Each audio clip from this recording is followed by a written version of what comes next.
قیامت کی نشانیوں میں سے ایک نشانی یہ بھی ہے امر بالمعروف اور نہیں عن المنکر کو ترک کر دینا۔ کیا ہے امر بالمعروف؟ امر بالمعروف مطلب اچھائی کا حکم دینا، نہیں عن المنکر مطلب برائیوں سے روکنا۔ اس کو ذمہ داری اور ایک جاب اور ایک ڈیوٹی کہتے ہیں جو ہر ایک مسلمان کے اوپر ہے۔ کتنی فرض ہے آپ کے اوپر؟ یہ جتنا آپ کا احاطہ ہے، جہاں کہیں آپ جاتے بیٹھتے اٹھتے آپ غلط چیز کو دیکھیں گے تو روکیں گے، اور کوئی اچھی چیز ہو رہی ہے تو کوئی نہیں کر رہا ہے تو اس کو آپ حکم دیں گے۔ نماز کا ٹائم ہو گیا تو آپ بولیں گے چلیے بھائی نماز کے لیے چلیے۔ کسی نے گالی دے دیا آپ کے گروپ میں، جان پہچان والے فرینڈ نے کسی نے، تو آپ بولیں گے گالی نہیں دینا، گناہ ہے، غلط ہے۔ تو برائی سے لوگوں کو روکنا ہے، اچھائی کا حکم دینا ہے۔ کوئی شرک کر رہا ہے تو اس کو پیار محبت سے اچھے سے سمجھانا ہے، دیکھو میرے بھائی یہ شرک ہے، جو اس حالت میں مرے گا وہ جنت میں داخل نہیں ہوگا۔ بدعت سے روکنا ہے، نیکیوں کا حکم دینا ہے، یہ ہمارے اوپر فرض ہے۔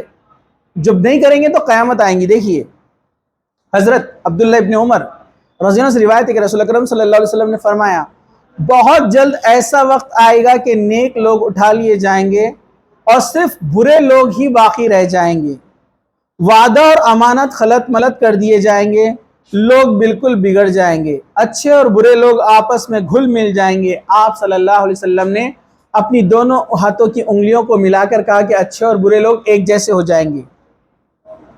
صحابہ اکرام نے عرض کیا کہ ایسے وقت میں ہم کیا کریں؟ تو آپ نے فرمایا کہ آپ نے ارشاد فرمایا جسے نیکی سمجھو اس پر جم جانا، جسے برائی سمجھو اسے چھوڑ دینا، اور قابل اعتماد بھروسے مند لوگوں کے پاس چلے جانا اور دوسروں کو ان کے حال پہ چھوڑ دینا۔ ابن ماجہ کی یہ روایت ہے۔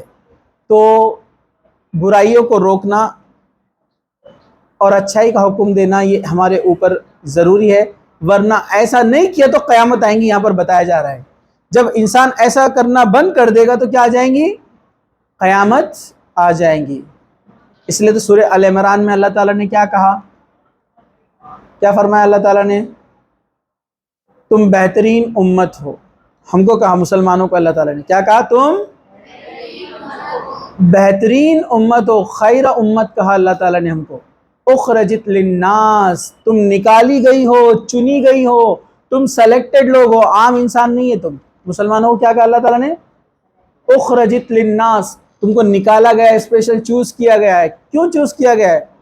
وَتَأْمُرُونَ بِالْمَعْرُوفِ، نیکی کا حکم دینے کے لیے، وَتَنْہَوْنَ عَنِ الْمُنْکَرِ، اور برائی سے روکنے کے لیے، وَتُؤْمِنُونَ بِاللَّهِ، اور اللہ پر ایمان لاتے ہو۔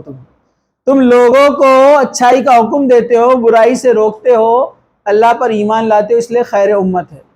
اگر ہم نے یہ کام نہیں کیا تو ہم خیر امت نہیں رہیں گے، شر امت، پھر اللہ تعالیٰ کا عذاب یعنی قیامت آئیں گی۔ تو لوگوں کو برائیوں سے روکنا ضروری ہے۔ اللہ کے رسول صلی اللہ علیہ وسلم نے فرمایا بنی اسرائیل پر جو عذاب آیا اس کی وجہ کیا تھی؟ نبیوں کو قتل کرتے تھے، اور ایک آدمی دوسرے کو برائی سے روکتا تھا، ایک آدمی دوسرے کو برائی سے روکتا تھا، لیکن اگلے ہی دن بھول جاتا تھا کہ اس نے اس کو روکا تھا، پھر واپس وہ ایک دوسرے سے ایسے مل جاتے تھے جیسے کچھ ہوا ہی نہیں۔ جیسے آپ نے آپ کے دوست کو کہا کہ یہ غلط چیز ہے مت کرو، وہ پھر بھی اس میں لگا ہوا ہے، اگلے دن آپ اس کے ساتھ پھر ہنسی مذاق آپ نے شروع کیا، جبکہ آپ نے اس سے ناراض رہنا چاہیے۔ آپ نے ناراضگی بتانا چاہیے کہ تم نے غلط کام سے میں نے تمہیں روکا اور تم نہیں رکے، اس لیے اب بات میں کم کروں گا تمہارے سے۔ اگر آپ نے ویسے ہنسی مذاق پھر سے شروع کر دیا اس کی برائیوں میں رہنے کے بعد بھی، تو یہ بنی اسرائیل پر اس وجہ سے عذاب آیا تھا۔ ٹھیک ہے، چلیے۔